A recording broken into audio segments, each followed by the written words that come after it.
Welcome, beta. In this video lecture, I will deliver another chapter of the oral cavity and pharynx, and this is the neoplasms of the oral cavity and the pharynx. Neoplasms, right? The neoplasms of the oral cavity, they can be benign, they can be malignant, right? Majority are malignant; they are not benign. Benign tumors arise from where? Epithelial tissue या फिर connective tissue, ठीक है। और फिर दूसरे malignant tumour. अब benign tumours कौन से हैं, मेलिग्नेंट ट्यूमर्स कौन से हैं? याद रखो, मेलिग्नेंट ट्यूमर्स कॉमन होते हैं, बिनाइन ट्यूमर्स कॉमन नहीं होते ओरल कैविटी के। कौन से बिनाइन ट्यूमर्स होते हैं? Papilloma, adenoma, fibroma, haemangioma, lymphangioma, ठीक है। And the malignant tumours most commonest one squamous cell carcinoma 95% of the cases. बाकी दूसरे सलाइवरी ग्लैंड के ट्यूमर, लिम्फोमा, मेलानोमा इतने कॉमन नहीं होते। मेलिग्नेंट सबसे कॉमन है ही स्क्वामस सेल कार्सिनोमा की वजह से, ठीक है। Starting with the benign tumours, very first papilloma, then adenoma, then fibroma, and the very first is the papilloma. Papilloma, जिसको हम स्क्वामस पेपिलोमा भी कहते हैं, they are the common benign tumours. बड़ी पेडंकुलेटेड सी स्वेलिंग होती है। अगर आपकी ये ओरल कैविटी है बेटा, ये ओरल कैविटी है, तो इसमें ये पेडंकुलेटेड सी स्वेलिंग होती है आपके स्क्वामस पेपिलोमा की। कॉजेटिव एजेंट इस बिनाइन ट्यूमर का ह्यूमन पेपिलोमा वायरस 6 and 11, ठीक है। कहाँ पर माउथ में बनते हैं ये स्क्वामस पेपिलोमा? सॉफ्ट पैलेट पे, खास करके सॉफ्ट पैलेट पे। हार्ड पैलेट पे भी बन सकते हैं, यूवुला तो छोटा सा होता है, उस पर भी बन सकते हैं। टंग पे, लिप्स पे ये पेपिलोमास बन सकते हैं। पेपिलोमा का साइज़ लेस देन 1 सेंटीमीटर होता है, वाइट इन कलर होते हैं। सर्जिकल एक्सीजन करके निकाल देते हैं, निकालने के बाद हिस्टोपैथ कर लेते हैं, सही है, easy. Then comes another benign tumour, that's a adenoma. Adenoma बहुत रेयर बेनाइन ट्यूमर है और ख़ास करके पैलेट पे होता है, और इसका सर्जिकल एक्सीजन करके इसको हम निकाल देते हैं। फाइब्रोमा कहीं पर भी हो सकता है, मोस्ट फ्रिक्वेंटली बक्कल मिकोजा पे होता है, बक्कल मिकोजा पे। याद रखो, पेपिलोमा सॉफ्ट पैलेट पे, ये पैलेट पे, ये बक्कल मिकोजा पे, सही है। इस तरीके से ये सिलसिला चलता है। और या this fibroma is mucosa covered, can be pedunculated, can be sessile, soft to firm consistency होती है। सर्जिकल एक्सीजन करके रिमूव कर देते हैं। उसके बाद दो और बेनाइन ट्यूमर है, एक हेमेंजियोमा और एक इसके अलावा या लिम्फेंजियोमा। हेमेंजियोमा ट्रू नियोप्लाज्म नहीं है, ये वेस्कुलर मेलफॉर्मेशन होती है, बच्चों के अंदर, यंग एडल्ट्स में होता है। असल में क्या होता है, अगर ये आपकी ओरल कैविटी है फ़र्ज़ कर लें, तो इसमें कुछ यूँ होता है कि ये ब्लड वेजल्स होती हैं जो कि बहुत सारी कलेक्ट हो जाती हैं, तो इसको हम हेमेंजियोमा कहते हैं। ये टिपिकली एक बेनाइन ट्रू नियोप्लाज्म नहीं समझा जाता, क्योंकि ये ट्रू नियोप्लाज्म इसलिए नहीं समझा जाता क्योंकि ये एक्चुअली ब्लड वेजल्स की कलेक्शन है, ब्लड वेजल्स का टफ्ट है, सही है।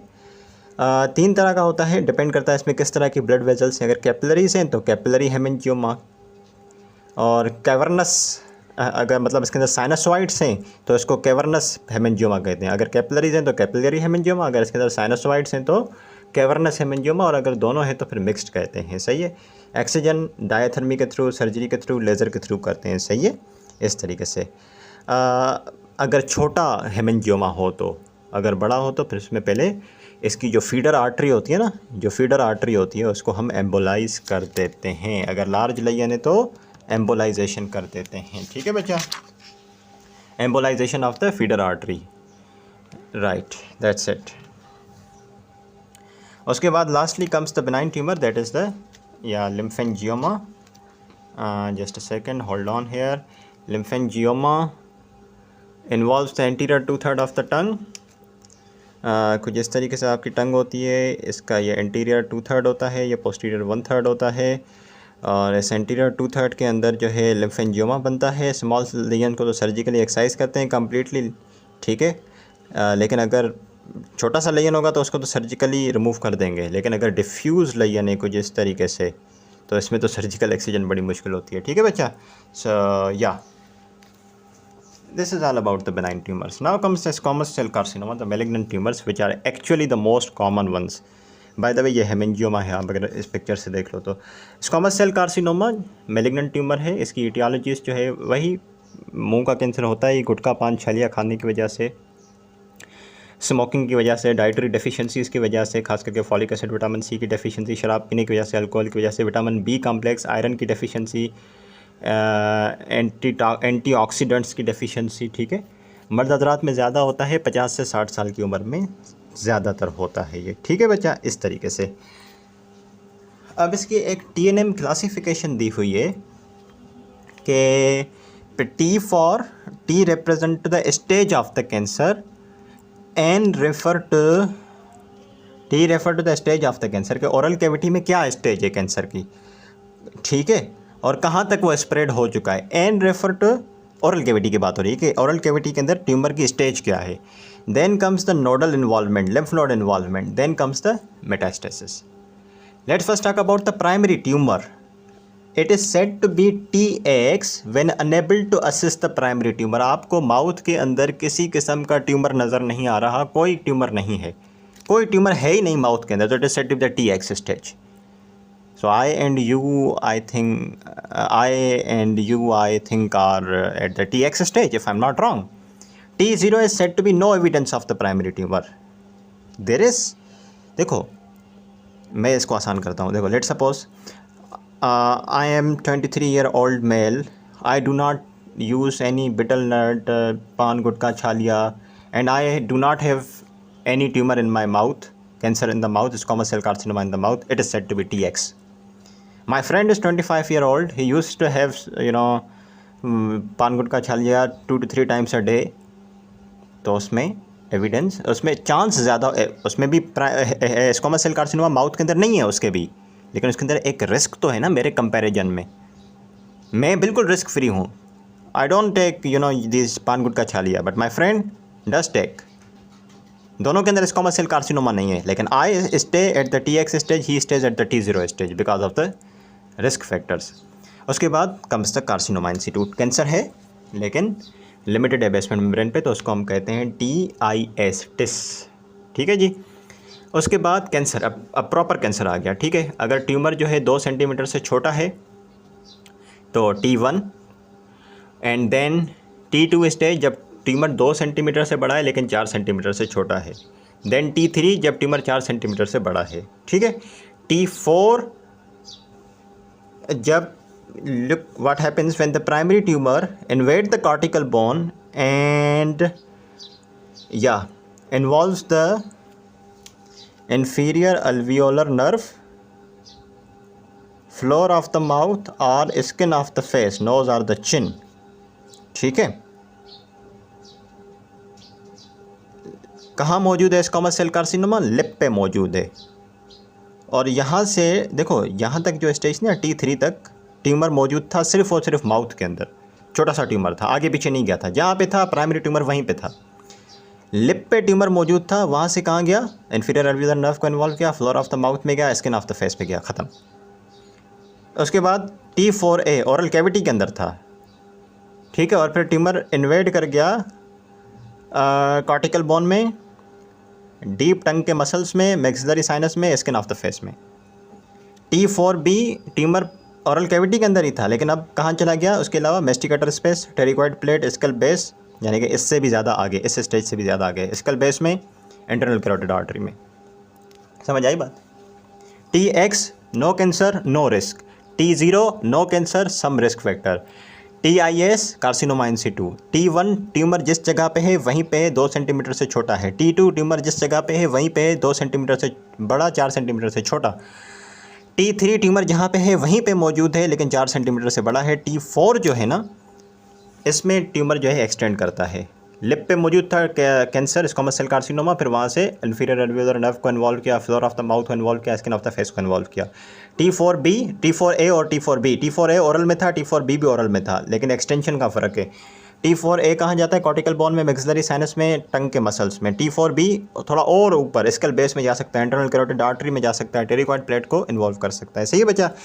अच्छा, इसके बाद कम्स द नोडल इन्वॉल्वमेंट। इसको आगे चैप्टर में डिस्कस करेंगे और यहाँ पे है भी नहीं nodal involvement. Then comes the metastasis, जो कि आगे चैप्टर्स में दी हुई है। Now the clinical presentation of the patient, clinical presentation of the patient with the squamous cell carcinoma. By the way ये है squamous cell carcinoma buccal mucosa में। सही है बच्चा? इस तरीके से पेशेंट प्रेजेंट कैसे करेगा? माउथ के अंदर लयन होगा, ज़ाहिर सी बात है कैंसर का। वो एक्जोफिटिक भी हो सकता है, यानी कि बाहर उभरा हुआ, अल्सरेटिव इन्फिल्ट्रेटिव भी हो सकता है, अंदर म्यूकोजा के अंदर गया हुआ, ठीक है। Common site buccal mucosa, tongue, hard palate, lips, upper alveolus, lower alveolus, floor of the mouth. सही है बच्चा? कॉमनेस्ट साइट ये हैं बकल म्यूकोसा टंग वगैरह। टंग की पर्टिकुलरली बात करें तो स्क्वामस सेल कार्सिनोमा टंग में कहाँ पे होता है, एग्जामिनेशन करते हैं ना बेटा, तो जस्ट अ सेकेंड, कार्सिनोमा बेटा अगर टंग पे मौजूद है ना तो टंग में यूजुअली लेटरल मार्जिन पे और टिप पे होता है। अगर ये आपकी टंग है तो जो कार्सिनोमा होता है ना टंग का जो कार्सिनोमा होता है वो या तो लेटरल मार्जिन्स पे होता है या तो टिप पे होता है। सही है, ये बात याद रखना। क्लियर हो गया, ग्रेट। स्क्वामस सेल कार्सिनोमा है, माउथ के अंदर आपको लेजन मिलेगा अल्सरेटिव या फिर एक्सोफेटिक, ठीक है। उसके बाद लिम्फ नोड इन्वॉल्व होते हैं। अगर लिम्फ नोड इन्वॉल्व हैं सर्वाइकल लिम्फ नोड्स तो गले के अंदर एक लंप मिलेगा swelling of the lymph nodes की वजह से। अगर इस कैंसर ने टेरिगॉइड मसल्स को इन्वॉल्व कर लिया है तो ट्रिस्मस हो जाएगा, माउथ ओपन नहीं होगा। इस खास करके बक्कल कार्सिनोमा के अंदर ऐसा होता है। अगर चीक का कैंसर है ना तो वो टेरिगॉइड मसल्स को इन्वॉल्व करता है, फिर वो माउथ को ओपन करना बड़ा मुश्किल होता है। अगर ट्यूमर है एल्वियोलाई का या पैलेट का तो फिर वो डेंचर्स को इन्वॉल्व करता है, टीथ वगैरह को। सही है, एग्जामिनेशन करेंगे तो देखेंगे कि एग्जैक्टली कहाँ पे ट्यूमर मौजूद है, उसकी साइड क्या है, एक्सटेंट क्या है। सही है, मूवमेंट ऑफ द टंग को असेस करेंगे। क्यों मूवमेंट ऑफ द टंग को असेस करेंगे? क्योंकि the movement of the tongue can be affected due to इतना बड़ा cancer. If this cancer is present obviously it will be exophytic, so it will affect the movement of the tongue. दूसरा, ना सिर्फ टंग की movement को check करेंगे बल्कि देखेंगे माउथ ओपन हो रहा है या नहीं हो रहा। क्यों? क्योंकि खास करके जो बक्कल कार्सिनोमा होता है वो टेरिगॉइड मसल को पकड़ता है जिसकी वजह से ट्रिस्मस होता है और माउथ खुल नहीं पाता, तो माउथ ओपन हो रहा है नहीं हो रहा ये भी देखेंगे। सही है बच्चा, इस तरीके से। और आसपास के लिम्फ नोड भी इन्वॉल्व होते हैं तो पल्पेट करेंगे रीजनल लिम्फ नोड्स को और इस तरीके से देखेंगे कि नोड्स में मेटास्टेसिस हुई है या नहीं। Then comes the investigation part. किस तरीके से इन्वेस्टिगेशन करते हैं, एम क्या है इन्वेस्टिगेशन का, ताकि पता चले कि हिस्टोलॉजिकल इसकी डायग्नोसिस हो कि किस तरह का कैंसर है, कहाँ तक एक्सटेंड हुआ है और कहाँ तक मेटास्टेसाइज किया है इसने। सबसे पहला काम, सबसे पहली इन्वेस्टिगेशन लोकल या जनरल एनेस्थीसिया में इसकी, अगर देखो आपके पास पेशेंट आता है, डॉक्टर साहब मुझे ये ना बक्कल म्यूकोसा पे ये थोड़ा सा मसला है, ये थोड़ा सा मसला तो खैर बहुत बड़ा मसला है, लेकिन हम सबसे पहला काम क्या करेंगे, इसकी बायोप्सी लेंगे। बायोप्सी लेंगे जनरल या लोकल एनेस्थीसिया में और इसको देखेंगे कि किस तरह के सेल्स मौजूद हैं। अगर स्क्वामस सेल मिलते हैं तो स्क्वामस सेल कार्सिनोमा। बायोप्सी के अलावा रेडियोलॉजिकल इमेजिंग में प्लेन एक्सरे, ठीक है ये याद रखते जाएं, प्लेन एक्सरे, आर्थोपेंटोमोग्राम, CT MRI, ताकि स्टेजिंग का पता चले कि किस स्टेज पे है प्राइमरी ट्यूमर, T1 पे, 2 पे, 3 पे, 4 पे, 5 पे, कहाँ पर है। सही है, अच्छा जी। By the way what is orthopantomogram? It's a special form of the plain X ray for the evaluation of the diseases in the mandible and the maxilla. ये बड़ी इंटरेस्टिंग चीज़ है। क्या क्या रेडियोलॉजिकल इन्वेस्टिगेशन हमने ऑर्डर की, मैंने बताया ना, प्लेन एक्सरे, ऑर्थोपेंटोग्राम और CT MRI। ऑर्थोपेंटोग्राम क्या है, ये है प्लेन एक्सरे की टाइप है, खास करके कौन सी बोन्स के लिए, मैंडिबल और मैक्सिला की डिजीजेस के लिए। सही है। CT से क्या पता चलेगा कि कैंसर का एक्सटेंट कितना है, ठीक है, और टेरिकॉइड मसल इन्वॉल्व हुए नहीं हुए। अगर टेरिकॉइड मसल इन्वॉल्व हो जाए तो फिर क्या होता है, ट्रिस्मस होता है। टेरिकॉइड मसल खास करके कहाँ के स्क्वामस सेल कार्सिनोमा में इन्वॉल्व होता है, बक्कल कार्सिनोमा में इन्वॉल्व होता है। सही है बच्चा, इस तरीके से। सो या नोडल मेटास्टेसिस का भी पता चल जाएगा CT MRI पे। अब इसके बाद थोड़ा आगे चलें तो okay, the comes the treatment of the squamous cell carcinoma. Surgical excision, laser therapy, radio chemo या combination of radio plus chemotherapy. सही है। अगर स्मॉल लेजन है, सुपरफिशियल है तो हम लेज़र देते हैं, वरना सर्जिकल एक्सिजन करनी पड़ती है। This is all about the squamous cell carcinoma बेटा, ठीक है, all about the squamous cell carcinoma. उसके बाद कुछ ट्यूमर्स और हैं, कैंसर्स और हैं, जैसे कि ओरल कैविटी के अंदर वेरुशस कार्सिनोमा होता है। वेरुशस कार्सिनोमा होता है, ये भी स्क्वामस सेल कार्सिनोमा का ही वेरिएंट है, इसमें अपीयरेंस जो होती है ना कैंसर की, वो स्क्वामस सेल कार्सिनोमा जैसी नहीं होती, वो बड़ी पेपिलरी अपीयरेंस होती है। स्क्वामस सेल कार्सिनोमा की ग्रॉस अपीयरेंस पेपिलरी नहीं होती। स्क्वामस सेल कार्सिनोमा का एक वेरिएंट है जिसको हम कहते हैं वेरुशियस कार्सिनोमा, इसकी अपीयरेंस पेपिलरी होती है, वार्टी होती है, वाइट टू ग्रे कलर का होता है ये, सही है। लो ग्रेड मैलिग्नेंट ट्यूमर है, रेयरली मेटास्टेसाइज करता है, अगर किया भी तो रीजनल लिम्फ नोड तक जाता है, ज़्यादा दूर नहीं जाता। ये रहा आपका वेरुशियस कार्सिनोमा, वाटी अपीयरेंस है, this is the variant of the squamous cell carcinoma. ठीक है बच्चों, इस तरीके से इसकी प्रोग्नोसिस बड़ी अच्छी होती है, सर्जिकल एक्सीजन करके इसको हम रिमूव कर देते हैं। Very good prognosis, treated mainly by the surgical excision. ठीक है, उसके बाद कुछ और ट्यूमर्स हैं आपके ओरल कैविटी के, जिसमें एक आ जाता है लिम्फोमा और एक आ जाता है मेलानोमा। उसके बाद हम ओरोफेरिंक्स के ट्यूमर्स देख लेंगे। लिम्फोमा बेटा ओरल कैविटी में हो सकता है, ओरोफेरिंक्स में भी हो सकता है। मेजॉरिटी जो लिम्फोमा होता है वो पैलेटिन टॉन्सिल्स में होता है, क्योंकि उसी के अंदर लिम्फॉइड टिश्यू मौजूद होता है। लिम्फोमा खास करके मेल्स को इन्वॉल्व करता है, यूनिलेटरल एक साइड के टॉन्सिल्स को इन्वॉल्व करता है, सही है बच्चा।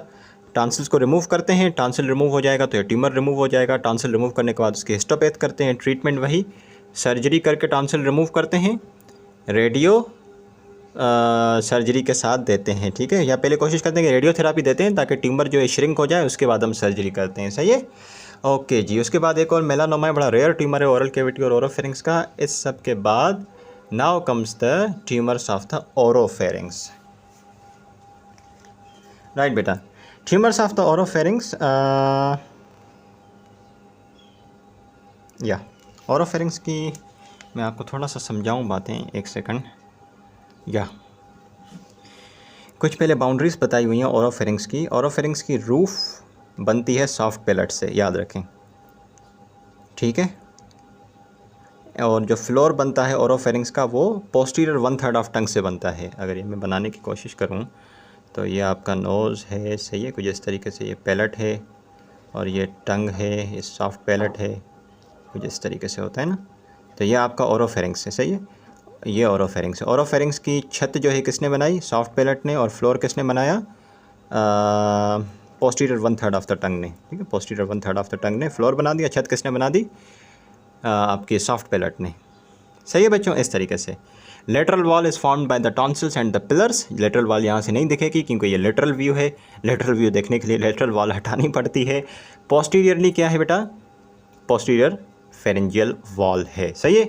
Malignant tumours are far more common than the benign tumours. Benign tumour भी होते हैं इसके अंदर। कौन कौन से बेनाइन ट्यूमर होते हैं? Papilloma, adenoma, fibroma, haemangioma and the neurilemmoma, ठीक है। लेकिन जो मेलिग्नेंट ट्यूमर्स होते हैं वो ज़्यादा कॉमन होते हैं, जैसे कि squamous cell carcinoma. Squamous cell carcinoma के अलावा squamous cell carcinoma most commonest होता है। उसके अलावा लिम्फोएपिथेलियोमा, एडिनो कार्सिनोमा, लिम्फोमा, ये भी हो सकते हैं। लेकिन सबसे कॉमन जो कैंसर होता है मेलिग्नेंट आपके ओरोफेरिंक्स के अंदर, it is squamous cell carcinoma, ठीक है, right. Squamous cell carcinoma of the oropharynx, commonest site of the origin of squamous cell carcinoma. What is the exact site in the oropharynx? देखिए बेटा, जो ओरोफेरिंक्स है उसकी जो बाउंड्रीज़ हैं वो क्या हैं?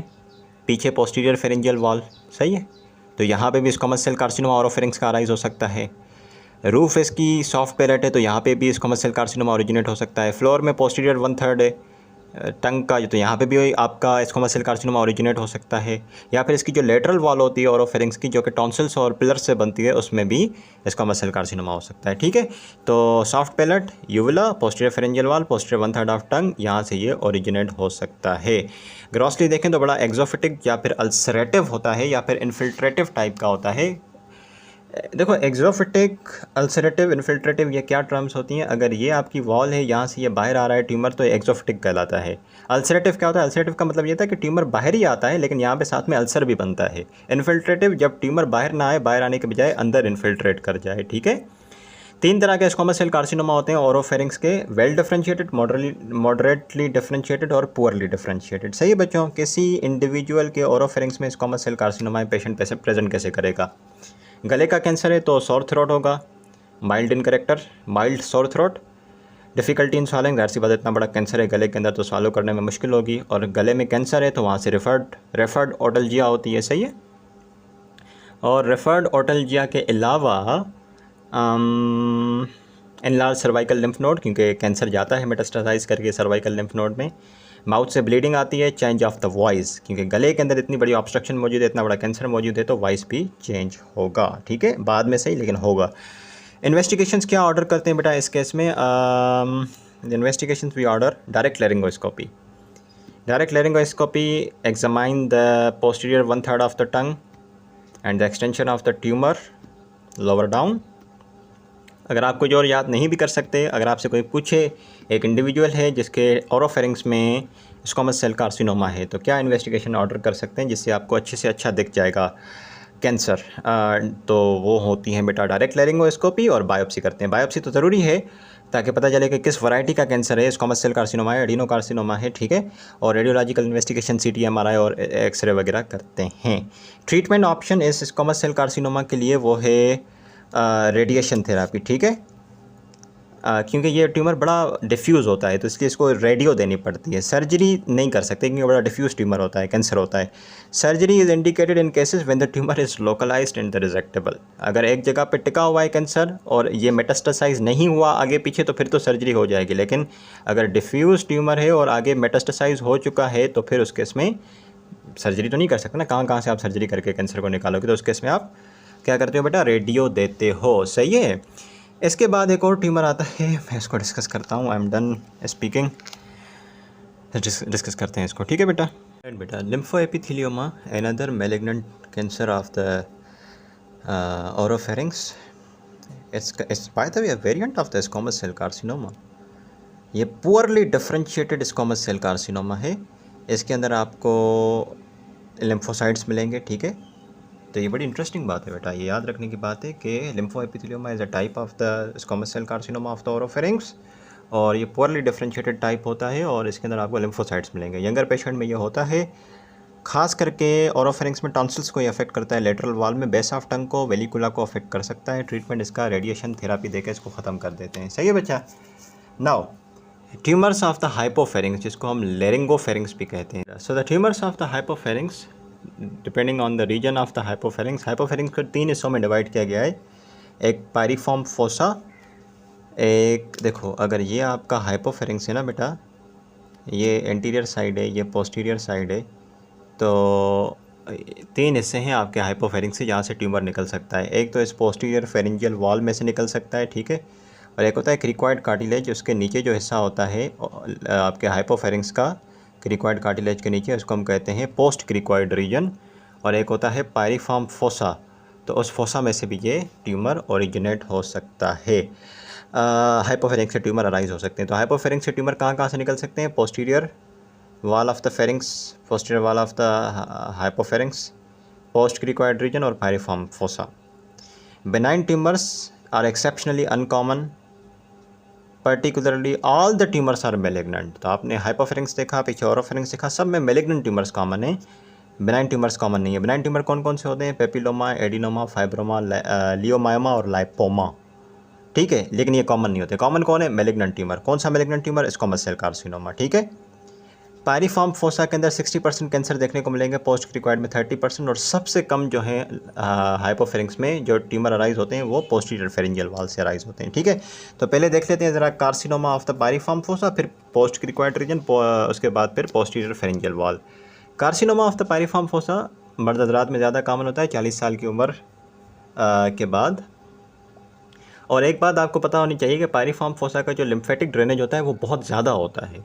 तो इस वजह से अगर पायरिफॉर्म फोसा में कैंसर होता है तो वो लिम्फेटिक ज़्यादा होने की वजह से रीजनल लिम्फ नोड्स में बड़ा आसानी से मेटास्टेसाइज कर जाता है 75% केसेस में। ठीक है, and also because of the large area of the पायरिफॉर्म fossa, tumours remain asymptomatic for a long period of the time, और first presenting complain cervical node metastasis होती है। सही है, बड़े अरसे के लिए खामोश होता है, क्योंकि वरना तो ये सर्वाइकल लिम्फ नोड वाली प्रेजेंटेशन भी नहीं आती कि इतना बड़ा एरिया होता है पायरिफॉर्म फोसा का, लेकिन क्योंकि इस एरिया का लिम्फेटिक्स ज़्यादा है तो ट्यूमर यहाँ से निकल के चला जाता है आपके सर्वाइकल लिम्फ नोड में, और वहाँ पे सर्वाइकल लिम्फ नोड को इन्वॉल्व कर लेता है, जिसकी वजह से सर्वाइकल लिम्फ नोड टेंडर हो जाते हैं, लार्ज हो जाते हैं और वो विजिबल हो जाते हैं। अगर किसी पेशेंट को पायरिफॉर्म फोसा में कार्सिनोमा है तो वो पेशेंट प्रेजेंट कैसे करेगा? सबसे पहली कंप्लेन लिम्फ नोड मेटास्टेसिस। सही है, सबसे अर्ली सिम्टम होता है। उसके बाद feeling of something in the throat, जाहिर सी बात है हाइपोफेरिंग्स में इतना बड़ा कैंसर है तो feeling of something in the throat has to occur. Dysphagia होगी क्योंकि फूड जो है यहीं से पास होता है नीचे इसोफेगस में। हाइपोफेरिंग्स से देखो फूड आता है ओरोफेरिंग्स में, फिर जाता है हाइपोफेरिंग्स में, हाइपोफेरिंग्स से फिर जाता है इसोफेगस में। ठीक है, तो अगर हाइपोफेरिंग्स में इतना बड़ा ट्यूमर मौजूद है या तो डिस्फेजिया तो होगी। और फेरिंग्स की और ईयर की सेंसरी इनर्वेशन सेम होती है तो रेफर ओटल्जिया भी होगी। पेन ऑन स्वॉलोइंग जिसको हम ओडिनोफेजिया कहते हैं, पहले डिस्फेजिया थी बाद में ओडिनोफेजिया हो गई। ठीक है, this cancer of the पायरिफॉर्म fossa of the hypopharynx can later involve the larynx as well. ठीक है, जिसकी वजह से चेंज ऑफ वॉइस और लेरिंग्स की ऑब्स्ट्रक्शन की वजह से रेस्पिरेटरी ऑब्स्ट्रक्शन भी हो सकती है। हाइपोफेरिंग्स में कैंसर है, खास करके पायरिफॉर्म फोसा में। कैसे इन्वेस्टिगेट करोगे बेटा? डायरेक्ट लेरिंगोस्कोपी करेंगे जिससे बहुत अच्छे से आपको कैंसर दिख जाता है हाइपोफेरिंग्स का। सही है, बायोप्सी लेंगे उसी टाइम पे जिस टाइम डायरेक्ट लेरिंगोस्कोपी कर रहे थे ताकि पता चले कि किस तरह का कैंसर है। ठीक है, एक्सरे बेरियम स्वालो से एक्सटेंड ऑफ द ग्रोथ दिख जाएगी। वो अच्छा तो ये स्टार्ट हो रहा है ट्यूमर आपके हाइपोफेरिंग्स में, यहाँ पे जाके ख़त्म हो रहा है। बाकी CT MRI FNAC of the cervical, FNAC जो है इनलार्ज सर्वाइकल लिम्फ नोड की करते हैं। पायरिफॉर्म फोसा का जो कैंसर है उसकी पहली कंप्लेन ही इनलार्ज लिम्फ नोड होती है। तो जो इनलार्ज लिम्फ नोड आपके गले में मिले आपको उसकी FNAC कर लेते हैं, फिर देखते हैं अच्छा ये लिम्फ नोड था, ये इनलार्ज इस वजह से हुआ क्योंकि इसके अंदर मेटास्टेटिक ट्यूमर सेल्स पड़े हुए हैं और ये कैंसर कहाँ से आ रहा है? पायरिफॉर्म फोसा से। ठीक है बच्चों, इस तरीके से। इसके बाद ट्रीटमेंट बेटा, treatment of the carcinoma of the पायरिफॉर्म fossa depend करता है कि स्टेज ऑफ द ट्यूमर क्या है। अगर ट्यूमर छोटा है, पायरिफॉर्म फोसा में लिमिटेड है और सिर्फ रीजनल लिम्फ नोड मेटास्टेसिस हुई तो रेडियोथेरापी देते हैं, बात को ख़त्म करते हैं। लेटर स्टेजेस में जब ट्यूमर आगे निकल जाता है, medial wall of piriform fossa में लेरिंग्स में चला जाता है, तो फिर उस केस में क्या करना पड़ता है? लेरिंग्स इन्वॉल्व हो गया है तो कंप्लीट टोटल लेरिंजेक्टमी, पूरा लेरिंग्स निकालते हैं। ये ट्यूमर तो फेरिंग्स का है तो फेरिंग्स की भी पार्शियल फेरिंजेक्टमी करते हैं। जिस रीजन में फेरिंग्स के जिस रीजन में हाइपोफेरिंग्स में मौजूद है ये ट्यूमर, उस जगह को हम निकाल देंगे, उस पार्ट ऑफ फेरिंग्स को हम निकाल देंगे। और क्योंकि ये अब एक्सटेंड करके लेरिंग्स में भी चला गया है तो कंप्लीट लेरिंग्स को भी हमें रिमूव करना पड़ता है। Now comes the carcinoma of the post cricoid region. ये फीमेल में ज़्यादा कॉमन होता है, पायरिफॉर्म फोसा वाला मेल्स में ज़्यादा कॉमन था। Plummer-Vinson syndrome is considered to be the precursor of carcinoma of the post-cricoid region. It's interesting news. Yeah. दो बहुत ज़बरदस्त बातें लिखी हुई हैं, एक ये। पहले दूसरी बात बताता हूँ। पहले हमने क्या डिस्कस किया? कार्सिनोमा ऑफ द पायरिफॉर्म फोसा वो एक्सटेंड कर सकता है पोस्ट क्रिकॉइड रीजन में और फिर carcinoma of post cricoid region हो सकता है। दूसरी बात लिखी हुई है, अगर एक पेशेंट है जिसको कार्सिनोमा ऑफ द पायरिफॉर्म फोसा है, फिर carcinoma of piriform fossa extend कर गया पोस्ट क्रिकॉइड रीजन में और अब मुझे carcinoma of the post cricoid region भी हो गया, लेकिन लेट्स सपोज किसी पेशेंट को कार्सिनोमा ऑफ पायरिफॉर्म फोसा है ही नहीं, तो फिर पोस्ट क्रिकॉइड रीजन में कहाँ से आया कार्सिनोमा? बड़ा रिस्क फैक्टर फिर माना जाता है प्लमर-विंसन सिंड्रोम। ठीक है बच्चों, ठीक है जी। पोस्ट क्रिकॉइड रीजन में कार्सिनोमा पेशेंट प्रेजेंट कैसे करेगा? फेरिंग्स में कोई भी मैलिग्नेंसी होगी, कोई भी मैस होगा, डिस्फेजिया होगी। सही है, डिस्फेजिया प्रोग्रेसिव नेचर होती है। शुरू में तो सॉलिड फूड खाने में मसला होता है, बाद में पानी भी नहीं पी सकते। ठीक है, और डिस्फेजिया की वजह से आप कुछ खाते नहीं हो तो मेल न्यूट्रिशन होती है, वेट लॉस होता है और ये ट्यूमर एक्सटेंड करके लेरिंग्स में जा सकता है और लेरिंग्स इन्वॉल्व होगा तो रेस्पिरेटरी ऑब्स्ट्रक्शन भी होगी, ज़ाहिर है वोकल कॉर्ड इन्वॉल्वमेंट की वजह से आवाज़ भी ख़राब होगी, स्ट्राइडर होगा। सही है बच्चों, इस तरीके से। Carcinoma of the post cricoid region में जो इन्वेस्टिगेशन ऑर्डर करते हैं, स्पेशल इन्वेस्टिगेशन, जैसे कि क्योंकि सबसे बड़ा रिस्क फैक्टर जो है इस कार्सिनोमा का क्या है? Plummer-Vinson syndrome. और प्लमर-विंसन सिंड्रोम क्यों होता है? आयरन डेफिशिएंसी की वजह से। तो रूल आउट करोगे कि आयरन डेफिशिएंसी तो नहीं है।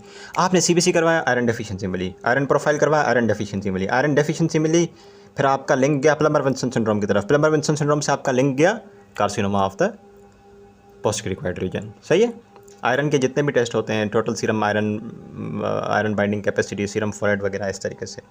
पेशेंट है उसको कार्सिनोमा है पोस्ट क्रिकॉइड रीजन में, मैनेज कैसे करोगे बेटा? टोटल लेरिंगोफेरिंजेक्टमी, पूरा लेरिंग्स पूरा फेरिंग्स निकाल दोगे। ठीक है, ख़त्म बात, निकाल दिया। प्रोग्नोसिस बाय द वे इसकी प्रोग्नोसिस बहुत पुअर होती है इसकी। ठीक है, पोस्ट क्रिकॉइड रीजन के कार्सिनोमा की। सही है बच्चों, लेकिन पूरा फेरिंग्स पूरा लेरिंग्स निकाल दोगे तो फिर तो बड़े मसले होंगे, रिकन्स्ट्रक्शन करनी पड़ेगी, ट्रेकोस्टमी ट्यूब लगानी पड़ेगी परमानेंट। तो फिर हम सर्जरी के बजाय रेडियोथेरापी देते हैं पेशेंट को। रेडियोथेरापी से कम आपका फेरिंग्स और लेरिंग्स तो बच जाता है। ठीक है, lastly comes the carcinoma of the posterior pharyngeal wall.